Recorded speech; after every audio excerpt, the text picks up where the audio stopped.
Schönen guten Abend. Schönen guten Abend. Das ist jetzt die nächste Versammlung, wo wir über das RGTR-Busstreckennetz sprechen werden.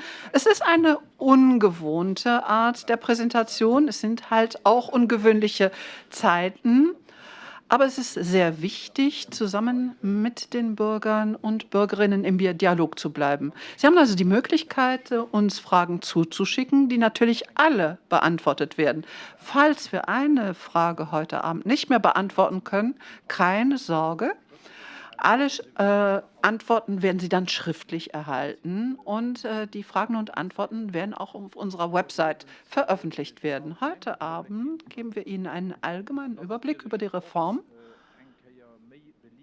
und dann gehen wir auch hauptsächlich auf die Moselgegend ein, also Remich, Grevenmacher und so weiter.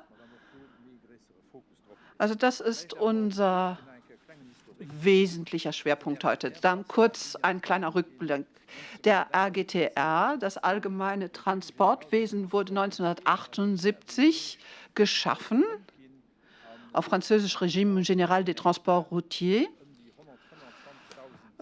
Es werden etwa 125.000 Fahrgäste pro Tag transportiert im Land. Also wir sind ein großer Mobilitätsdienstleister hier in Luxemburg. Historisch gesehen ist dieses Netzwerk eine Art Patchwork. Also ist über Jahrzehnte so entstanden. Wenn dann mal ein Bürgermeister nachgefragt hat, dann haben wir gesagt, okay, machen wir eine neue Buslinie.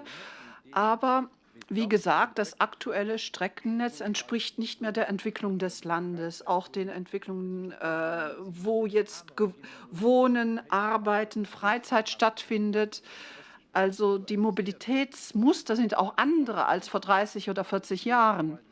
Deswegen war es wichtig, bei diesem neuen Streckennetz auch zu berücksichtigen, wie die Nachfrage aussieht innerhalb der Gemeinden, zwischen den einzelnen Gemeinden, dann die Strecken zur Arbeit oder auch im urbanen Bereich. Der Bus ist natürlich auch für die ländliche Region sehr wichtig oder auch für den Transport von der ländlichen Region in den urbanen Bereich. Also wie gesagt, das aktuelle Streckennetz hat 180 Linien mit 725 Streckenführungen. Das war aber nicht mehr up-to-date. Wie haben wir das Ganze aktualisiert? Wir haben die Bürger beteiligt. 2016 haben wir damit begonnen. Da haben wir eine Roadshow gemacht. Also insgesamt gab es 11 Roadshows kreuz und quer im Land vor vollen Sälen. Da haben wir natürlich nicht gleich ein neues Streckennetz präsentiert, sondern eine Art Schema vorgestellt, nach dem wir vorgehen wollen. Es gab da gewisse Vorgaben. Und dann haben wir erstmal zugehört, diskutiert mit den Anwesenden, um zu sehen, wie sehen die Bedürfnisse aus, was für eine Art von Streckennetz wollen die Einwohner. Und das haben wir einfließen lassen. Danach gab es dann auch noch Arbeitsgruppen. Also dann im Rahmen der Roadshows haben sich eine ganze Reihe von Themen rausgestellt. Zum Beispiel der Bus im ländlichen Raum oder Busfahrzeiten abends oder am Wochenende. Und diese Themen wurden dann im Rahmen von Workshops vertieft, zusammen mit den Bürgerinnen und Bürgern. Und auch das ist mit eingeflossen in unsere Arbeit. Danach gab es dann auch Unterredungen mit den Gemeinden. Gut, 2017 haben wir dann eine große Erhebung gemacht. Wir hatten Zehntausende von Haushalten angeschrieben, um bei dieser Erhebung mitzumachen. 38.000 haben dann im Endeffekt mitgemacht. Worum ging es uns? Wir wollten einfach sehen, wie sich die Menschen im Land fortbewegen. Von wo, wohin, mit welchem Verkehrsmittel. Warum kombiniert man Verkehrsmittel X mit Verkehrsmittel Y und nicht mit anderen? Dann wollten wir auch herausfinden, wo die Nachfrage am größten ist. Also hier sehen Sie die Grafik, das ist wenig überraschend. Wir haben hier die Spitzenstunden, vor allem am Vormittag.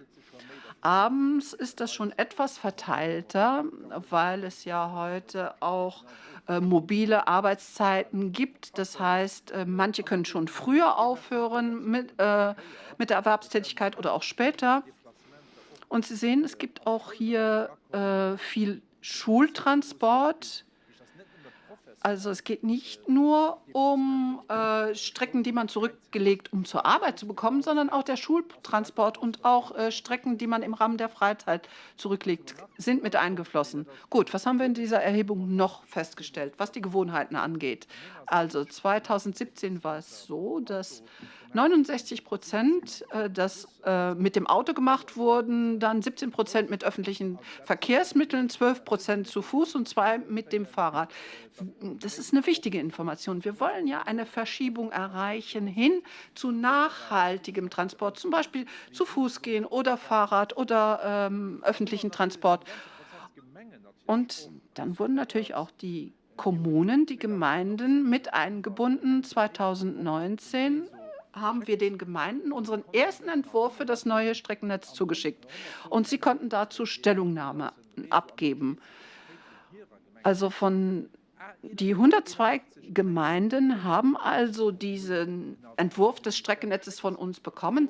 81 haben sich daraufhin bei uns zurückgemeldet.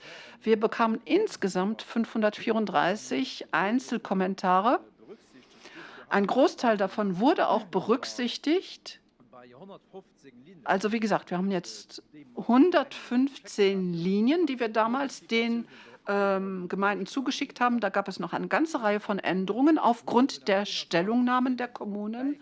Wir haben 21 Linien hinzugefügt auf Anfrage der Gemeinden. Das heißt, wir haben jetzt insgesamt 179 Linien mit eigener Streckenführung. Und wie gesagt, Schülertransport wird hierbei nicht berücksichtigt. Das läuft getrennt. Wir wollen keine Vermischung von normalen Autobuslinien mit dem Schülertransport. Wir bedanken uns ganz herzlich bei den Bürgerinnen und Bürgern und den Gemeinden für ihre Beteiligung. Das war für uns eine große Unterstützung, um die Streckenführung möglichst optimal zu gestalten. Also, zuerst einmal ging es uns darum, das gesamte Landesgebiet abzudecken. Dann mussten die Taktung angepasst werden, auch die Fahrzeuge an sich. Also im Moment läuft auch eine europäische Ausschreibung für sämtliche Strecken mit einem Lastenheft, wo Qualitätskriterien definiert sind, was die Fahrzeuge angeht. Also da steht sehr viel drin, was wir eben auch aus unserem Austausch mit den Bürgern mitgenommen haben. Und dann auch, dass die Strecken auch abends und am Wochenende abgedeckt werden. Also jetzt gibt es Verbindungen von morgens 5 bis abends 23 Uhr. Also egal, wo Sie wohnen, zwischen 5 Uhr morgens und 23 Uhr abends bekommen Sie einen Bus. Also es gibt auch Strecken, wo die Busse noch später fahren und natürlich auch eine gute Abdeckung am Wochenende. Also wie gesagt, das Ganze läuft getrennt vom Schülertransport. Auch die Optik ändert sich. Es wird nachher eine einheitliche Optik geben für die RGTR-Busse. Auch die Planung wird dadurch natürlich effizienter. Hier sehen Sie die großen Achsen. Also wie gesagt, es gibt da eine neue Nummerierung. Die erste Ziffer zeigt, in welche Richtung der Bus fährt. 1 nach Norden, 2 nach Osten, Richtung Echternach, 3 Richtung Osten Wasserbillig und 4 Richtung Osten Remich. Darum geht es ja heute Abend auch. Und so weiter. Sie sehen das hier sehr schön. Dann kommt die zweite Ziffer. Wenn die zweite Ziffer eine 0 ist, dann handelt es sich um eine Expressbuslinie. Das ist ein neues Element, das wir jetzt eingeführt haben in unserem neuen Streckennetz. Also es gibt große Strecken, wo wir schnell vorankommen möchten. Und die Remicher Einwohner kennen das. Eine solche Linie gibt es da schon von Remich nach Luxemburg-Stadt. Da gibt es jetzt Expressbuslinien, die am besten in einer eigenen Busspur fahren sollen und möglichst wenig Haltestellen unterwegs haben, damit diejenigen, die aus dem Raum Remich kommen, möglichst schnell und direkt in die Stadt Luxemburg kommen. Also wenn an zweiter Stelle eine 0 steht, ist es eine Expresslinie. Dann, wenn an zweiter Stelle eine 1 steht, dann ist es eine primäre regionale Linie oder eine Nebenlinie auf regionale Linie. Dann haben wir nochmal die zweite Stelle, da sagt die Zahl uns, ob es eine primäre regionale Linie ist. Und wenn es eine 5 ist, dann ist es eine Querverbindung. Also wir wollen uns nicht nur mehr auf die Hauptstadt festlegen, sondern auch wirklich Querverbindungen schaffen, die Regionen untereinander verbinden und auch verschiedene Ortschaften miteinander verbinden. Also wie gesagt, 5 bedeutet eine Querverbindung. Und dann haben wir die lokale Ebene. Also wenn das 3, 4, 5 oder 6 ist, das sind dann lokale Linien, die die Ortschaften untereinander verbinden. Wir haben dann im Endeffekt ein Netzwerk, das leicht verständlich ist, das kohärent ist. Wir stimmen uns auch ab mit den anderen öffentlichen Verkehrsmitteln. Also die Anbindungen sind einfacher und auch die großen Umsteigeplattformen sind klar definiert. Und dadurch wird natürlich auch der ganze Verkehr zuverlässiger. Und gut, ich höre oft von die Kommentare, dass man eingespart hätte bei diesem neuen Streckennetz. Hier sehen Sie das Volumen, das Kilometervolumen. Also von Sparen ist da nichts zu sehen. Also von 1995 bis 2022 sehen Sie, steigt die Kurve ständig an. Es werden immer mehr Kilometer gefahren und auch im neuen Netz, da sehen Sie von 20 bis 22 nochmal eine ganz klare Erhöhung bei der Kilometerzahl. Also von Sparen ist da nichts zu sehen. Was bedeutet das unter der Woche?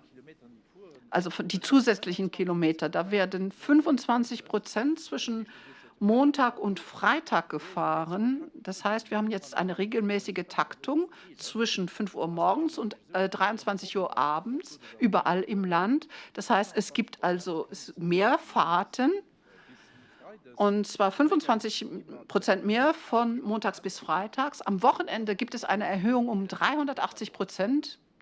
Das ist natürlich sehr viel, weil es vorher aber auch kaum Fahrten am Sonntag gab. Aber jetzt gibt es eine gute Abdeckung am Samstag und am Sonntag. Das heißt, da haben wir jetzt eine Erhöhung um 380%. Wichtig ist auch, man soll den Bus nicht für sich allein sehen. Da gibt es ja die Verbindungen, die man berücksichtigen muss. Man muss die Anbindungen an den Zug, an die Tram verbessern. Aber man muss sich auch darüber im Klaren sein, dass man heute nicht einfach sagen kann, gut, ich nehme den Bus und die anderen Verkehrsmittel, die interessieren mich nicht. Das haben wir in unserem Verkehrskonzept MODU schon vor einigen Jahren definiert. Wir wollen Multimodalität, also die Kombination von Verkehrsmitteln. Das heißt, ich kann zum Beispiel Bus und Fahrrad kombinieren oder mit anderen Fortbewegungsmitteln. Also es geht nicht nur um die eine Verbindung im öffentlichen Transport, nicht um die eine Busverbindung. Nein, ich muss das im Gesamtzusammenhang sehen mit allen anderen Verkehrsmitteln. Also auch die Zugstrecken werden ausgebaut, die Bahnhöfe werden ausgebaut, die Taktung wird erhöht. Und also, wie gesagt, das alles muss man mit berücksichtigen, wenn man sich mit dem Autobus auseinandersetzt und dem öffentlichen Nahverkehr insgesamt. Hier sehen Sie die Buslinien im ganzen Land. Das ist nicht das Straßennetz, sondern das Busliniennetz. Also die dickeren Linien, das sind natürlich die, wo die Busse häufiger fahren. Und Sie sehen, das ganze Land ist abgedeckt. Es gibt mehr Busverbindungen und ein wirklich sehr dichtes Netz. Wenn Sie das mal vergleichen mit ähnlichen Regionen oder Ländern im Ausland, dann glaube ich, stehen wir doch recht gut da im Vergleich. Also das ist eine Qualität, die im Ausland ihresgleichen zu suchen hat. Es ist wirklich exemplarisch. Gut, es ist noch nicht optimal, das stimmt. Also und wie gesagt, das steht nicht ein für alle Mal fest. Also diese Streckenführung wird sich mit dem Land mit weiterentwickeln. Also vielleicht müssen auch in den nächsten Jahren Linien angepasst werden, weil das Resultat nicht dem entspricht, was wir erwartet haben. Gut, dann müssen wir das anpassen. Aber es kann natürlich auch immer wieder zu Anfragen seitens der Bürgerinnen und Bürger, der Gemeinden kommen und dann kann man sich auch entsprechend anpassen. Also wie gesagt, im Laufe eines Jahres wird dieses neue Streckennetz eingeführt bis zum Herbst nächsten Jahres. Dann müsste das so da stehen, wie wir das hier sehen. Aber das ist, wie gesagt, nicht ein für alle Mal so festgelegt. Also wir sind immer noch offen für Änderungsvorschläge. Und jetzt komme ich zum Schluss meiner Ausführungen und deswegen möchte ich das Wort an Alex Kies weitergeben, unserem Direktor für das Bussystem. Er wird jetzt auf die Moseler Gegend Remich-Grevenmacher eingehen. Vielen Dank.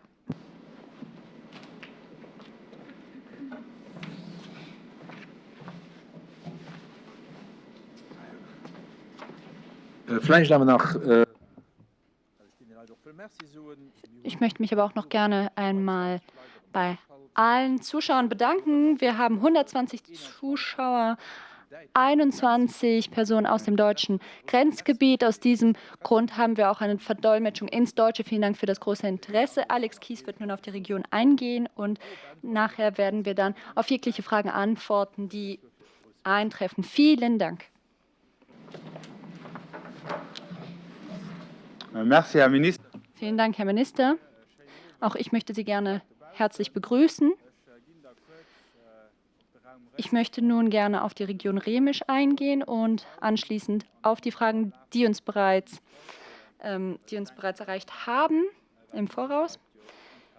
Ich glaube nämlich, dass diese Antworten Sie am meisten interessieren. Wenn man sich mit dem Raum Remisch beschäftigt, wie der Herr Minister es bereits gesagt hat, betrifft das auch Menschen aus dem deutschen Grenzgebiet, die uns heute zuhören. Wir reden hier auch über grenzüberschreitende Verbindungen. In diesem Grenzgebiet sind diese vor allem sehr wichtig, vor allem da wir ja auch keinen Schienenverkehr haben, keinen Zugverkehr. Wir möchten auch bei der neuen Busverbindung bis nach Merzig fahren und möchten hier unterschiedliche Ortschaften anfahren und miteinander verbinden. Anschließend soll dann weiter nach Luxemburg-Stadt gefahren werden. Schließlich ist Luxemburg die Hauptdestination vieler Reisende. Wir möchten hier auf den Kirchberg fahren, aber auch in den Süden der Stadt Luxemburg. Wir haben diese Busverbindungen auch angepasst, nicht nur auf Basis der Ergebnisse aus den Arbeitsgruppen, sondern auch aufgrund des Feedbacks von den Passagieren der betroffenen Busverbindungen aus dem saarländischen Grenzgebiet. Wie sieht es in Luxemburg aus? Wir waren ja bereits in Grevenmacher und haben diese Region diskutiert. Wir möchten uns heute Abend wirklich auf Remisch und die Umgebung konzentrieren. Neben der bereits bestehenden Verbindung nach Luxemburg-Stadt möchten wir andere Verbindungen anpassen, und zwar auf Basis der Anfragen und Bedürfnisse der Passagiere. Es ist hier wichtig, die Verbindung zu Grevenmacher zu verbessern und auch Richtung Mondorf. Wir arbeiten hier auf 2 Achsen. Einmal gibt es die Expressbuslinie Richtung Drentinger Tal und dann über Remisch nach Mondorf und Frissange. Die größte Veränderung hier ist, dass die Einwohner aus dem Schengen-Raum umsteigen müssen, wenn sie nach Luxemburg-Stadt fahren. Dies betrifft vor allem die Verbindungen nach Remisch und Mondorf. Diese Verbindungen sollen auch in Zukunft sichergestellt werden. Durch den Ausbau unserer Leitstelle und durch die Ausschreibung, die der Herr Minister bereits angesprochen hat, haben wir alles in Kraft gesetzt, um diese Verbindung auch in Verbindung zu gewährleisten.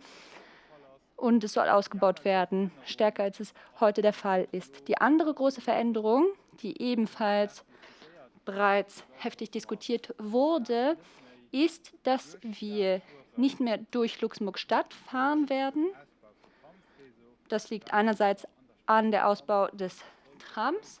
Dieser soll nämlich die zentralen Achsen in Luxemburg-Stadt anfahren und ermöglicht es Bussen nicht länger durch Luxemburg-Stadt zu fahren. Das bedeutet zwar für einige Passagiere den Verlust einer Direktverbindung, aber es ist wichtig für Luxemburg-Stadt, aber auch für die Bewohner außerhalb da wir hier eine häufigere Taktung anbieten können. Das ist eine der Hauptveränderungen. Schauen wir uns den Raum Schengen-Mondorf und Frissange an, sieht man, dass Frissange ein wichtiger Knotenpunkt ist. Wir haben aus Mondorf viele verschiedene Verbindungen in der Nahregion. Hier gibt es auch Verbindungen nach Frissange und dann weiter nach Luxemburg-Stadt. In Luxemburg-Stadt soll noch ein zusätzlicher Busanschluss verbunden werden von der Rocade bis ins Zentrum. Außerdem möchten wir eine Verbindung von Frankreich über Frissange nach Luxemburg-Stadt anbieten. In 1 bis 2 Wochen werden wir in Roussy-le-Village ein Park und Ride einweihen, um auch hier der Anfrage gerecht zu werden und aber auch die Autos von den Straßen zu bekommen. Dadurch erhoffen wir uns eine bessere Anfahrt nach Luxemburg-Stadt. Ein weiterer wichtiger Raum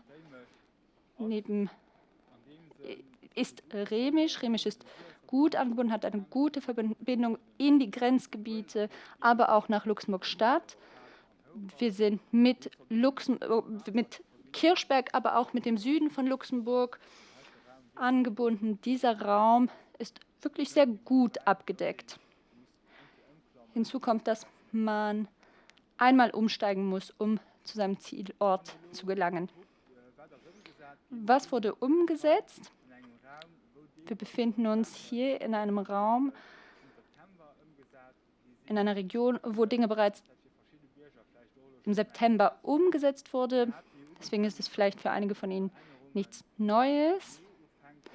Wir wollten ja eigentlich schon im Mai anfangen. Covid-bedingt war dies aber nicht möglich und wir mussten das eben ein bisschen verlegen. Wir haben im September angefangen. Wir hoffen dennoch, dass alles bis Ende 2021 umgesetzt werden wird. Das Nummerierungssystem, welches der Herr Minister bereits angesprochen hat, soll bis dahin ebenfalls angepasst werden. So, ich denke, das war jetzt ein kurzer Überblick über unsere Arbeit in Remisch und der Region. Remisch ist kleiner als der Östling und deswegen geht es schneller. Aber ich denke, dass uns zahlreiche Fragen bereits erreicht haben. Aus diesem Grund möchte ich Sergio Cardo das Wort geben, um hier Fragen live beantworten zu können. Vielen Dank, Alex. Fangen wir mit der ersten Frage an. Diese wurde sehr oft gestellt. Sind nach der Umorganisierung noch Detailveränderungen möglich? Der neue Linienverlauf und die Taktung sind nicht immer an die Anfrage angepasst. Wie der Herr Minister bereits gesagt hat, ist das Busnetzwerk etwas sehr Lebendiges. Wir werden auch in Zukunft Veränderungen vornehmen müssen. Einige Anfragen haben uns bereits erreicht. Ich rede hier über die Linien 160, 170, 192, um hier nur einige zu nennen. Wir werden diese Anfragen untersuchen. Daran arbeiten wir bereits. Und wir wollen hier Änderungen umsetzen. Wir möchten die Bedürfnisse noch besser abdecken. Das ist natürlich möglich. Und aus diesem Grund möchte ich noch mal betonen, falls Ihnen etwas auffällt oder falls Ihnen noch etwas in den Sinn kommt, können Sie uns immer kontaktieren. Sie können Ihre Änderungsvorschläge gerne einschicken.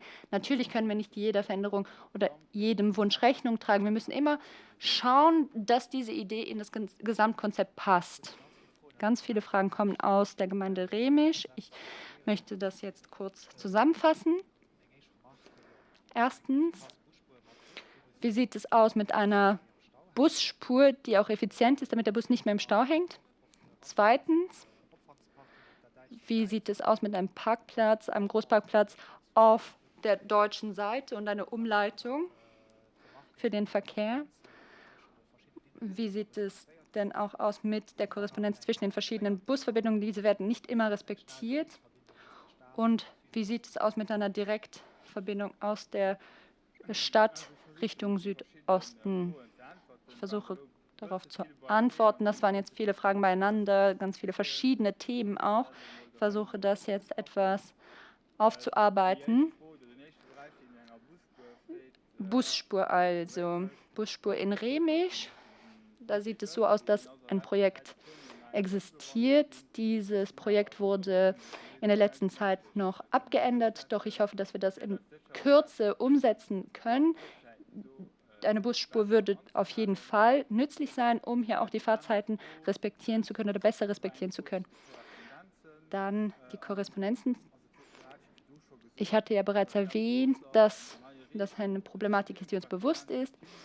Beim neuen Busnetzwerk spielen Korrespondenzen eine sehr wichtige Rolle und das ist auch sehr wichtig für ein klar strukturiertes Busnetzwerk. Wir möchten Versprechen wie beispielsweise den Expressbus einhalten können. Das bringt aber natürlich mit sich, dass wir uns bewusst sind, dass wir die Umsteigemöglichkeiten besser strukturieren und ermöglichen müssen.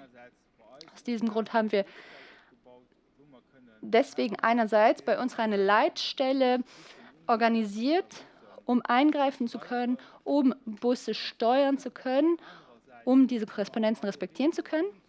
Andererseits haben wir auch die Anzahl der Korrespondenzen im neuen Busnetzwerk heruntergeschraubt. Die Korrespondenzen sind klar angewiesen und angezeigt und diese sind auch klar ausgezeichnet. Und man erkennt diese. Es gibt aber auch sogenannte versteckte Korrespondenzen. Das sind Umsteigemöglichkeiten, die sich zwar ergeben, aber die wir nicht immer garantieren können. Auf einer Busverbindung kann man ein bis zwei Korrespondenzen wirklich garantieren. Alles, was darüber hinausgeht, ist zwar möglich, aber kann nicht zu 100% garantiert werden. Das heißt, diese Stellen, die wir ausgewählt haben, wurden sehr vorsichtig ausgewählt. Dann hieß es, eine Umleitung über Remisch zu bauen. Also sowas ist nicht in Planung. Wir möchten hier den Verkehr über eine Busspur, den Verkehr besser strukturieren. Und aus diesem Grund denke ich, dass diese Frage von meiner Seite aus beantwortet wurde. Bezüglich Parkplatzstrukturen auf der deutschen Grenzseite. Wir sind in steten Kontakt mit unseren deutschen Nachbarn. Wir wollen schauen, welche Möglichkeiten bestehen.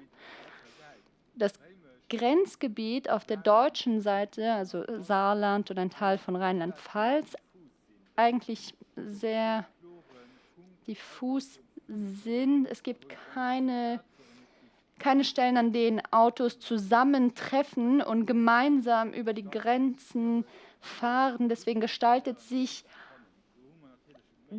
ein solches Parkzentrum eher schwieriger. Anders sieht es aus, wenn man weiter nördlicher sich befindet und beispielsweise aus Trier anfährt. Dort kommen die Autos wirklich aus einer Richtung und dort würde es sich ergeben. Aber der Parkplatz bei von Trier bei Perl ist nicht so erfolgreich. Und wie sieht es aus mit einer Erhebung, um eine Schnellverbindung aus dem Südosten Richtung Luxemburg-Stadt zu organisieren? Zum Beispiel eine Tramverbindung. Also das ist ein Kommentar, das den Herrn Minister bestimmt freut. Vor einigen Jahren musste er noch um eine Tram-Idee kämpfen und jetzt kommen die Leute zu uns und wollen einen Tram. Ja, also momentan ergibt es zahlentechnisch einfach keinen Sinn. Momentan gibt es ja das Projekt von einer Schnellbahn, von einem Schnelltram Richtung Esch. Diese Tram soll in den nächsten Jahrzehnten erschlossen werden. Aber dieses Bedürfnis besteht im Südosten noch nicht. Wir haben diese Zahlen wie in Esch noch nicht erreicht, glücklicherweise nicht, vielleicht. Aber es geht hier jetzt auch nicht wirklich darum, mit welchem Transportmittel man sich von A nach B fortbewegt, sondern dass man sich hier dass man sich hier einfach im Rahmen der Bedürfnisse der Menschen befindet.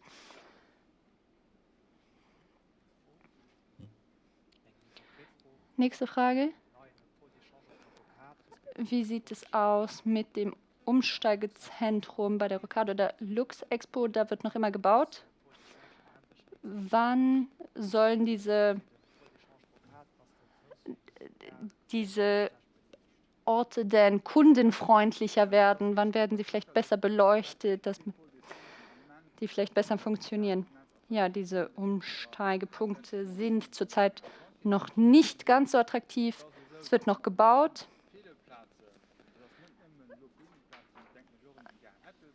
Aber es ist eben so, dass zurzeit viele Baustellen bestehen. Wir möchten Qualität in den öffentlichen Transport bringen. Und wissen Sie, bevor es eine spürbare Verbesserung gibt, ist es nun mal so, dass wir bauen müssen, dass Arbeiten stattfinden müssen. Ich bin mir sicher, dass Pont Chaussee fleißig arbeiten. Die Arbeiten gehen voran. Natürlich macht die Baustelle diese Umsteigeplattform unattraktiver, aber es wird sich verbessern. Es wird eine Umsteigeplattform sein, die von beiden Seiten der Schienen attraktiv gestaltet werden soll. Und aus diesem Grund macht es Sinn, jetzt diese Situation, diese ungelegene Situation, die wir zurzeit erleben, in Kauf zu nehmen, während die Situation ausgebaut und verbessert wird. Die Verbindung wird sicherer werden. Das steht fest. Mittelfristig gesehen soll die Rückkehr auch besser in das Umsteigenetzwerk integriert werden. Lux Expo, wie sieht es da aus? Die Arbeiten gehen gut voran. Wir sind hier in den letzten Zügen und ich hoffe auch, dass die Arbeiten nächstes Jahr fertig werden. Hier kommt auch Qualität rein. Hier sollen Geschäfte aufmachen. Man will Leben reinbringen und das wird einfach etwas ganz anderes mit sich bringen. Es wird besser sein und das wird den Menschen auf jeden Fall auch mehr Lebensqualität bringen. Kommen wir zur nächsten Frage. Wie komme ich von Stadt Bredimus nach Gasbrich? Gut, da kann ich die Linie 160 nehmen und über den Pont de Gasperich nach Howald fahren und von dort geht es auch auf die Rocade. Damit wäre diese Frage beantwortet. Gut, dann gibt es noch eine Reihe von Fragen und Anmerkungen aus den Moselgemeinden, die in eine ähnliche Richtung gehen. Ich möchte das zusammenfassen. Wann wird die neue Linie 342 von Grevenmacher nach Remich über Greiveldingen, wann wird die in Betrieb genommen? Und warum fährt die aktuelle Linie 450 nicht mehr über Greiveldingen? Also die Linie 342 wird im Dezember in Betrieb genommen, am 13. Dezember. Und Anfang Dezember werden dann auch die Fahrpläne online gestellt. Da können Sie sich also informieren, wann der Bus fährt. Die andere Linie, es war 450, nicht wahr? Über Greiveldingen, da gibt es eine Streckenänderung aufgrund von Bauarbeiten. Pont et Chaussee haben uns versichert, dass die Baustellenarbeiten noch bis Ende Dezember, Anfang Januar laufen und danach wäre wieder die normale Streckenführung über Greiveldingen. Dann noch eine Frage aus Mondorf. Die Linie 174, die von Remich über Mondorf in die Stadt Luxemburg fährt, ist immer überfüllt. Warum gibt es dort nicht mehr Fahrdienste? Ja, die Gemeinde hat uns darauf hingewiesen, das stimmt.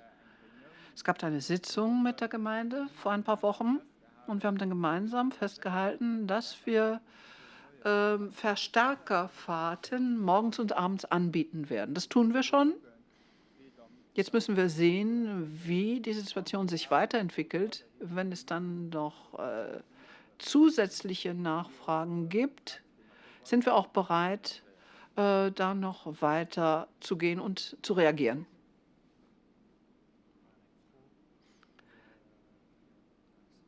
Dann hätte ich hier eine Frage aus Mettlach. Ich lese sie vor. Guten Abend.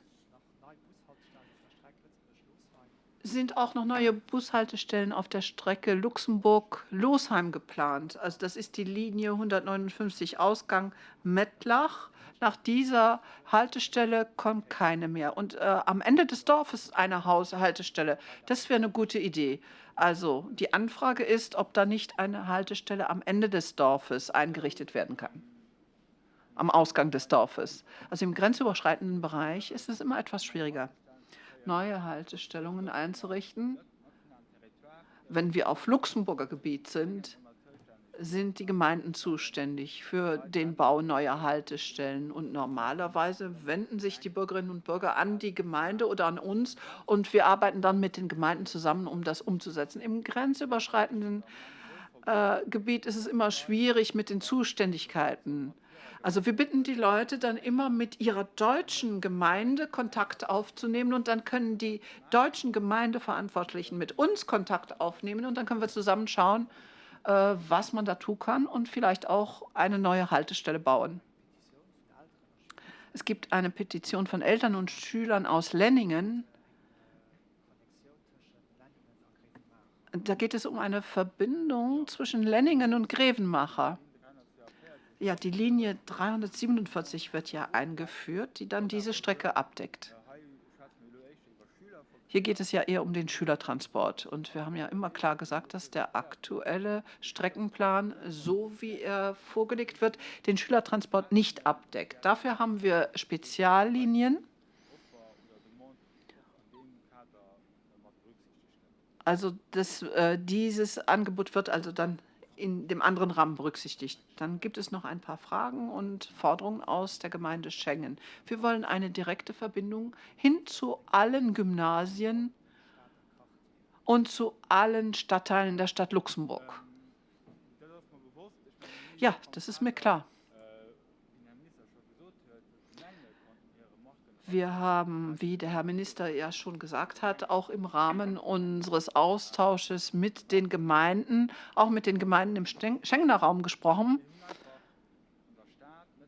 In der Stadt Luxemburg haben wir einfach nicht genügend Möglichkeiten, um wirklich für jede Ortschaft und Region eine Anbindung in jeden Stadtteil anzubieten.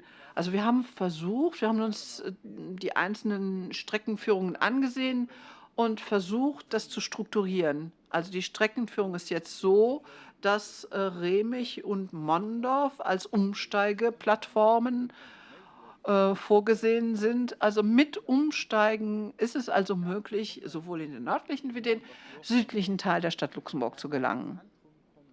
Oft ist es ja auch so, dass viele direkt zum Zentrum fahren wollen, entweder zur Kathedrale oder ähnlichen Plätzen. Aber in der Stadt Luxemburg selbst gibt es eine große Nachfrage nach öffentlichem Transport. Und deswegen wurde vor einigen Jahren entschieden, die Tram einzuführen. Das ist auch eine gute Entscheidung, wenn man sieht, wie viele Fahrgäste die Tram heute hat. Das wäre mit Bussen überhaupt nicht zu bewältigen. Früher waren das andere Busse, die diese Aufgabe übernommen haben, die dann weitergefahren sind in die einzelnen Regionen. Jetzt müssen wir sehen, wie können wir die Busse auffangen, die in die Stadt kommen. Aus Remich und Schengen, da ist es so, dass sowohl Richtung Kirchberg wie Richtung Bahnhof eine Verbindung besteht. Das heißt, dieser Bereich ist schon gut abgedeckt. Aber wenn man wirklich in jeden einzelnen Luxemburger Stadtteil direkt gelangen will, das ist nicht möglich. Also das ist so nicht umsetzbar. Und dann noch eine weitere Fortmeldung aus der Gemeinde Schengen. Sie wollen eine Erhöhung der Taktung zwischen der Linie 182 zwischen Remich, Schengen und Emerange. Ja, in den Spitzenstunden wird die Taktung nochmal erhöht. Und zwar so schnell wie möglich. Ich möchte noch mal auf die Frage von vorher zurückkommen. Ich habe vergessen, den Schultransport zu erwähnen. Natürlich prüfen wir, welche Schüler im Raum Schengen wohnen und wo sie hin müssen. Und wenn es eine große Nachfrage gibt, werden wir auch versuchen, direkte Schulverbindungen anzubieten. Es wird aber nicht für jede Schule möglich sein. Also das können wir für den Großraum Stadt Luxemburg und darüber hinaus anbieten. Gut, dann noch zwei Fragen aus der Gemeinde Waldbredemus.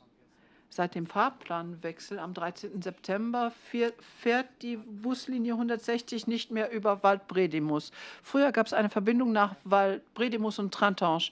Jetzt gibt es keine Verbindung mehr. Könnten Sie die Linie 160 wieder bis nach Waldbredimus ins Dorf führen? Ja, diese Bitte wurde schon mehrfach geäußert. Mit den Kollegen aus der Planungsabteilung im Ministerium sind wir dabei, das nochmal zu prüfen, sowohl was die Nachfrage für Waldbredimus angeht, aber auch was 192 Weiler Latour und Buß angeht. Da werden wir die Linien etwas umorganisieren, damit das, was hier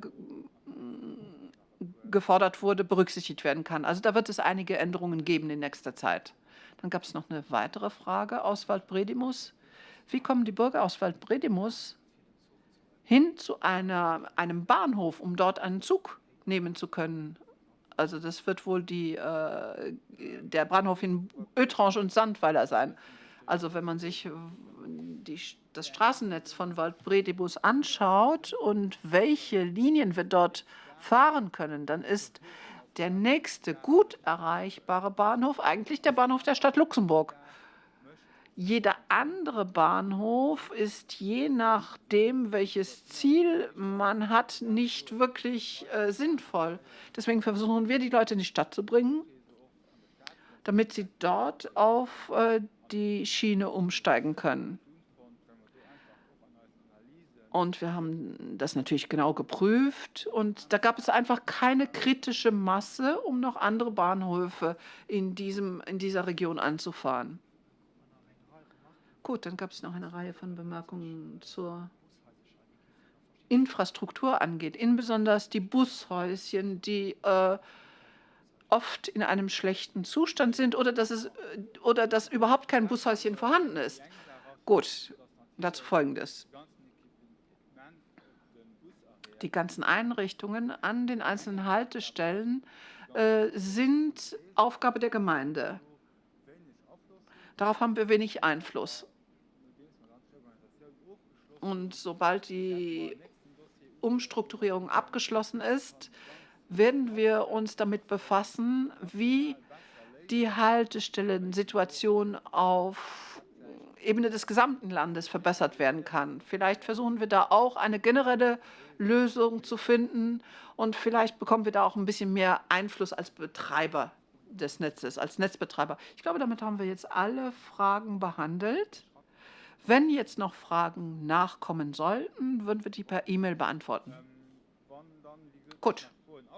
Falls Sie noch Fragen haben, also bitte schicken Sie sie uns gerne rein.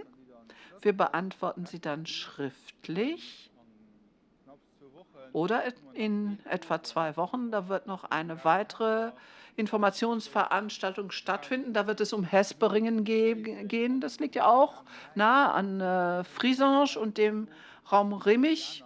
Also vielleicht können wir auch bei dieser Gelegenheit noch die eine oder andere Frage beantworten. Ansonsten wird das schriftlich gemacht. Dann bedanke ich mich ganz herzlich fürs Zuschauen heute Abend.